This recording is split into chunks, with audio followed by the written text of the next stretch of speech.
Hopefully you can see the screen. We have a beautiful sunny day, so it might be hindering your vision, but the sun and the PV is something that we're really interested in our energy communities. So I'm going to talk a little bit today about a particular project, which is called Supporting Energy Communities, Operations Research and Energy Analytics.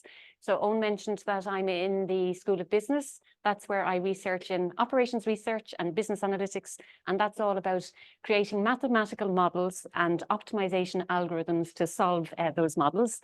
But there's not a single equation in here today because Will told me, where is Will gone, that I should bring cake and bring pictures. So we're talking in pictures today. So that's me, Paula Carroll. The other PIs on this project are Connor and a team from Latvia, Brussels and France. And we do most of our work online. Hybrid is absolutely brilliant. So we have some in-person workshops, but mainly online. So why am I talking about energy communities? You are all aware of the climate change issues. And part of addressing climate change is to talk about what we call the energy trilemma. So the way we live our modern societies, we use energy to support our lifestyles. And if we want to change the energy system and how we use energy, we talk about this energy trilemma, which is that we want the future energy system to be secure. So we live on an island in Ireland, you've probably noticed. So we import a lot of our fuels. We would like to be able to be self-sufficient, so use renewable energy sources rather than imported fossil fuels. We would like to be using those renewable sources. So the other apex of this energy trilemma triangle is sustainability. So you want security, but you also want sustainability. And then competing with all of that, you want equity. We want fairness in accessibility to energy resources so that we can all participate in society. And this little map here comes from the World Energy Trilemma Index Organization. What they do is they map out all the OECD countries and other countries and give them a rating. So the rating here for Ireland is CAA. So C means we're not very secure. So we're getting a C grade on our security, but we're getting an A grade on our sustainability and our equity. And you can see the map over time in terms of how we're doing on that energy trilemma. So what does that all mean for us as citizens? This is a little diagram some of you might have seen before. It's a thing called a Sankey diagram. So it is a map of the supply and demand. So the sources of energy and how they are processed to supply the demand. So on the left-hand side, and I know it's very small, but we'll share the slides later on if you like. What it's showing is that the bulk of our energy is served by imported fossil fuels. That's what this blue and yellow pieces are here. And the other source to serve our energy needs are the green bit here, which is our renewable energy, and the yellow bit, which is our own gas. Okay, so gas is fossil. Again, we'd like nearly all of this to be green, but then we have those challenges of making sure that the system is secure. So we can't guarantee that the sun shines every day. We can't guarantee that the wind will be strong enough every day. So we need to kind of model what's happening with those weather variables that impact on renewable energy supply. And then all of the energy that comes into the system goes out on the right-hand side to serve the demand. So what do we need energy for? We need it for transport, we need it for heating our homes, we need it for running our buildings and running our industry. So the different sources on the right-hand side, depending on how they use the energy, can be responsible for emissions. So where does that bring us to? It brings us to the fact that Ireland is an EU member state. So yes, we're an island, but we're also a member of the European Union. And under the various different directives, member states are required to create a national energy climate plan. So you have to make a plan about how you're going to reduce your emissions. So I know some of you are in areas that are more expert on those policies than me.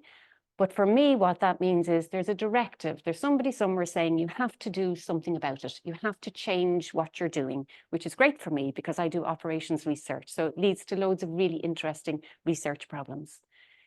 So under the Renewable Energy Directive, there are packages called the Clean Energy Packages, and each of them says specific things about the supply and demand of energy.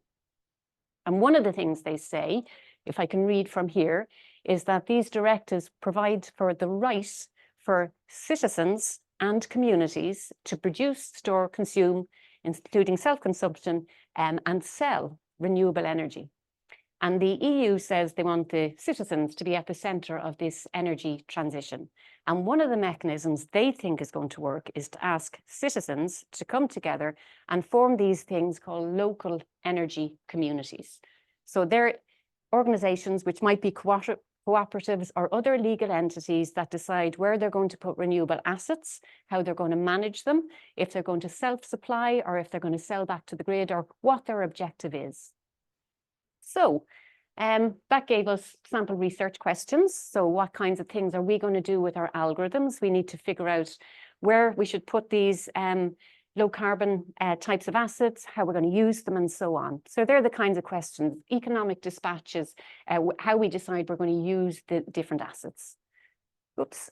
So we decided we would work with partners in Latvia, Brussels, and France, and we put in an application to the CHIST-ERA programme. I should have said, CHIST-ERA is one of these EU funding mechanisms. We're actually funded in Ireland by the Irish Research Council, and the other partners are funded by their own national funding agencies.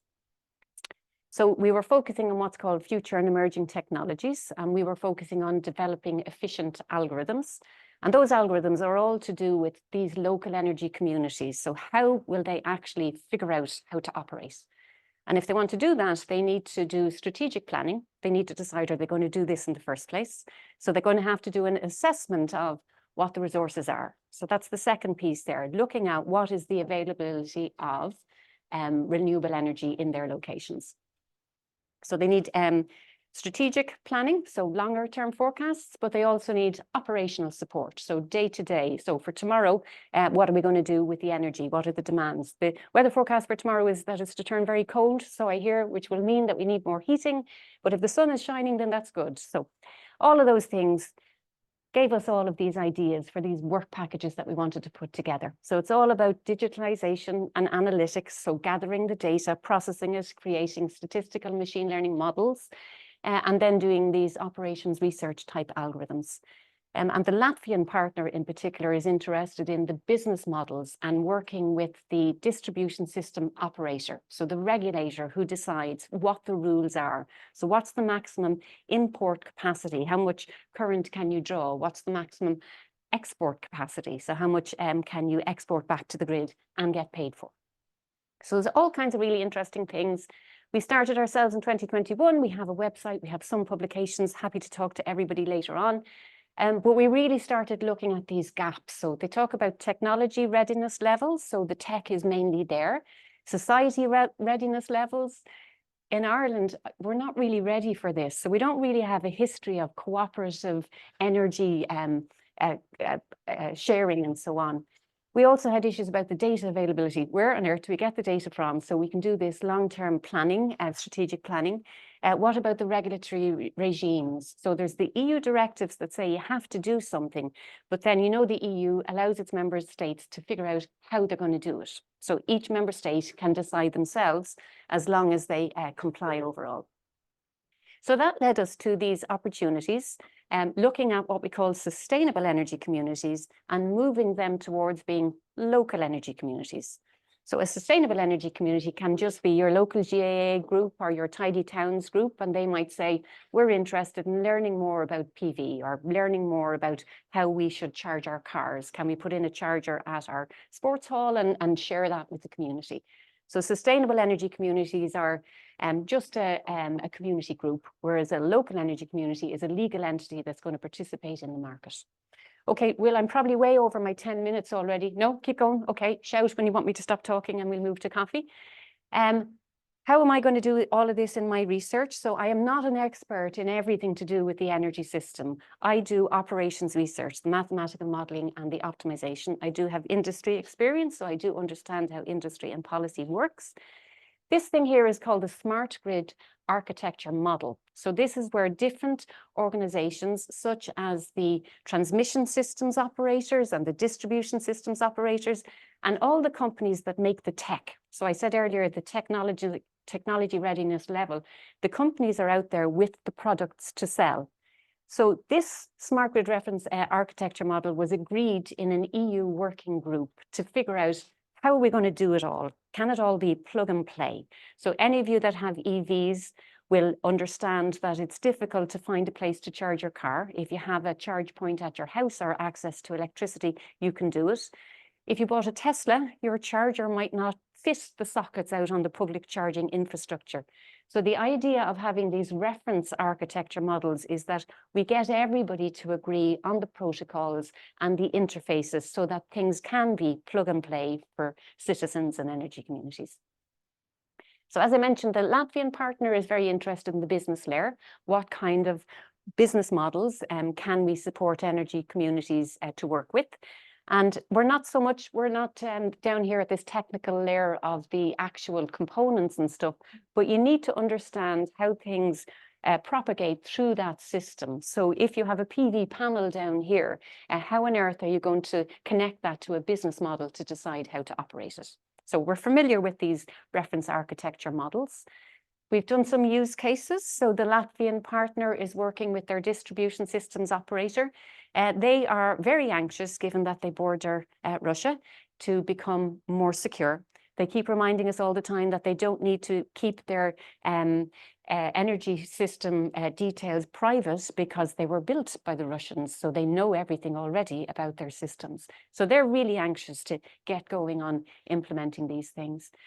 So they took a set of buildings, and in Riga in particular, there's a lot of apartment living. And again, that's something in Ireland that we're really only getting to grips with, multi-unit developments. How do we put PV or assets in a building like that and share it for the members of the multi-unit development?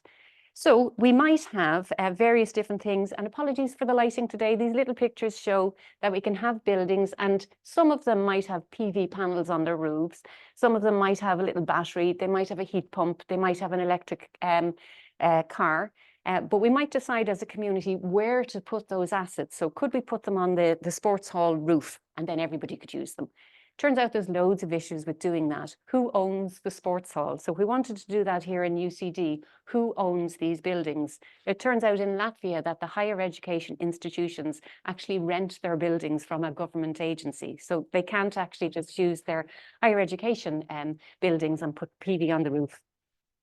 So this is what we want to do, that mix of things. How do we figure out what to do? We've used reanalysis data when we were looking at the wind speed. So our initial set of ideas was, could we use UCD as a case study? Could we take a sustainable energy community in UCD and push it as far along as we could towards becoming a local energy community? See what the challenges are. So the first thing was, where do you get your supply of renewables? And we looked at wind. And with Connor's help, we looked at various different sources of wind speed, and we picked out the ERA 5 reanalysis dataset as the best source of open public data for local energy communities to figure out what's the wind potential. So that was great, but then we said, yes, but you can't put a wind turbine in UCD. So that might be useful for a rural local energy community if they have land, if they can get planning permission, if they can get access to the grid. There's a lot of ifs in there, but for rural local energy communities, wind might be a resource. And for other types of communities, we started looking at what is the business model? Are they going to act as a cooperative? Are they going to be a community of place? So is it only physically adjacent buildings that can be part of this, so maybe in a city? Are they going to act or get some agent to act for them and operate the buildings as a virtual power plant? What does the local energy community actually want to do? So if this is a local energy community, you have to decide, well, what are our objectives? We have to agree what we want to do. So do we want to just do something that minimizes our costs so that we can reduce our carbon footprint? Do we want to maximize our self-consumption, so supply ourselves? Do we want to trade electricity amongst ourselves or back to the grid with other partners? So there's lots of different objectives the energy communities might have. So each of them needs to figure out where are they going to get the data to help them do their modeling and their planning. So where's the demand? Where's the supply? What's the network architecture like? So we're using open source network models. So this over here is called a test bus system. And historically, the distribution systems operator. So in Ireland, that is ESB Networks. They have these radial type networks. So those little dots there could be buildings, your home or whatever, connected back to some box, a junction box, which will bring the electricity to your house. So historically, the electricity just came in, but now the electricity may be going back. So really interesting things. So I'm near the end. This is the roof of Block D in Smurfit. So Smurfit is the Graduate School of Business, which is down in Blackrock. And there is some PV on the roofs down there. That PV is only there since, I think, 2019. So in recent times, UCD, as a public sector institution, has specific obligations in the National Energy and Climate Plan to be efficient and lead the way in how we actually do all of this carbon reduction. So that's the panels that are on the roof in Blackrock. On one of the roofs, there's 2 sets of PV down in Blackrock. And this here is an extract from the Building Energy Management System, which UCD Estates operate. So UCD Estates are the entity in UCD that are responsible for keeping the lights on. So researchers can have access to data like this. This is last Monday. So today is Thursday and the sun is shining. Yesterday, if I remember, it was grey and the sun wasn't shining. The amount of electricity you get is determined by the sunshine that you get.